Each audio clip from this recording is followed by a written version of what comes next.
Western Cape now, where DA leader John Steenhuisen has announced Alan Winde as the party's candidate for Premier in the 2024 election. Nasiphi Same is tracking the story for us and joins us now. Nasiphi, we heard from John Steenhuisen saying, if it ain't broke, don't fix it. It would seem that the DA in the province is looking for more continuity here. Indeed.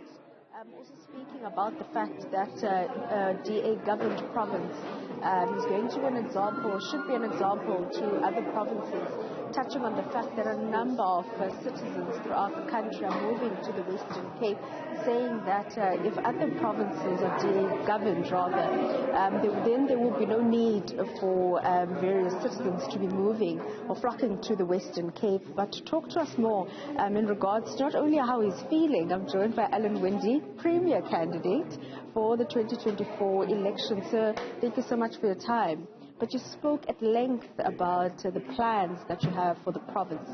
Talk to us about that, particularly the energy crisis. Yeah, but first of all, I must say I'm honoured that my party's nominated me again to run for Premier. And of course, our work is cut out for us. We've got to make sure we get everyone registered, and we've got to make sure we get out the vote. And of course, it's how do I take the current plans through into the future? Can we keep on making it safer? Can we keep on getting the jobs numbers up and the unemployment rate down? And of course, part of it is infrastructure investment, and energy is critical. If we don't get energy right, we don't get investment and we don't get jobs. So already, I think you can already feel it in the Western Cape. You can feel it in the city of Cape Town, where you've got less load shedding than anywhere else. George is starting to come up. We're starting to see in Mossel Bay, in Saldanha. You'll see tenders coming out now in Stellenbosch. So you're starting to see the municipalities all doing the same thing. We've put 1.1 billion aside at the beginning of this year. That was then added to our municipal budget. So over the next 3 years, we're spending 7 billion rand in the Western Cape just on electricity and ending load shedding plans, bringing in private sector investors into 5,700 megawatts of power over the next years into this province. That is a key part of enabling an economy. Get rid of the problem. The problem is load shedding. Let's get rid of it as fast as we can so that we can actually even get those numbers, those jobs numbers to grow even faster. I understand that a number of citizens are looking at the Western Cape as a desirable place to live in. What do you think makes it so attractive? Well, I think obviously we've been doing this for years. We've been getting the governance right, so you can see it when the Auditor General gives her reports. You can see she talks about the Western Cape and how we get the governance right. The money doesn't disappear. The money goes to where it's supposed to go. Even in tight economic times, you've got to make sure that every single rand goes into health, into education, into infrastructure to make that difference. So that's the foundation. And then you start to build on those foundations, and I think we've shown that using our policies, building on those foundations, we make a difference. And so, yeah, citizens come here from all over South Africa. We welcome them. But at the same time, I think we've got to get South Africa now to say, well, how do we get the rest of South Africa to start working as well?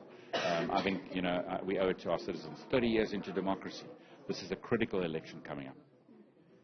And how do you plan to ensuring that the DA continues to govern in the province? I mean, we still have over 200 days going into 2024 and the elections.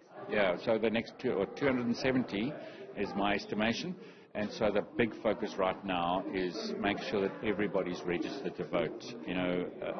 I think we've seen in parts of our country and even in towns where people perhaps have just been a little bit lax, and then it's too late.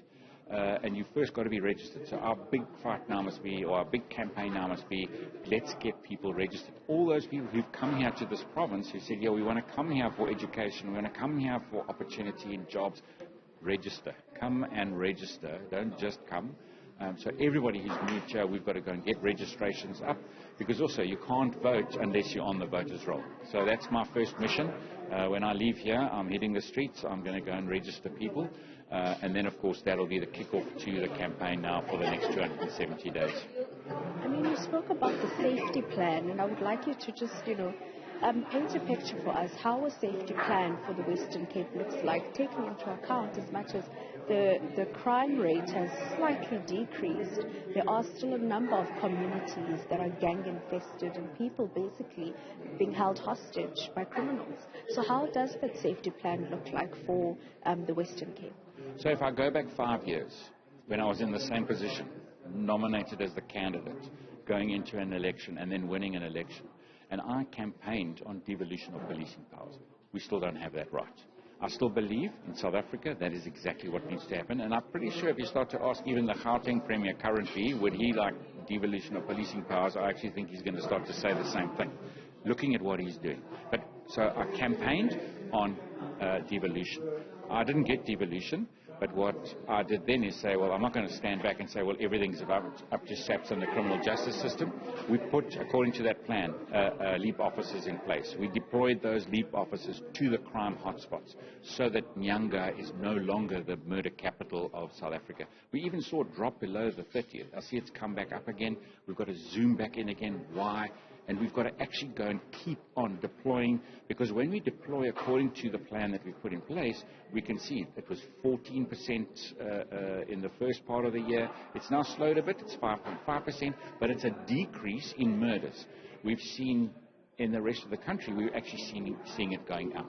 So we're showing that something works.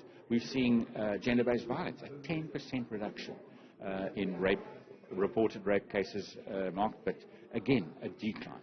These are good things. They're part of that plan. We're now moving to the next part of the plan, which is called violence prevention, because it doesn't help that you only police. You've got to come from underneath and say, how do we actually stop kids ending up in gangs? Those young boys who are at risk, have we got programs for them, after-school programs, chrysalis, where we take them out into the system and we deal through it through that way. So that's violence prevention. That's what the safety plan is about. Every day trying to make it safer in this province. We will have to leave it there. Premier candidate for the DA, just announced by John Steenhuisen, talking us about his plans for post the 2024 elections, targeting infrastructure, electricity, stabilizing, ensuring that decreasing load shedding throughout the province, and infrastructure safety for the residents of the Western Cape, and also saying that they are going to be hitting the ground running, ensuring that each and every person in the Western Cape is registered to vote for the 2024 government elections. Our reporter Nasiphi Same out in the Western Cape.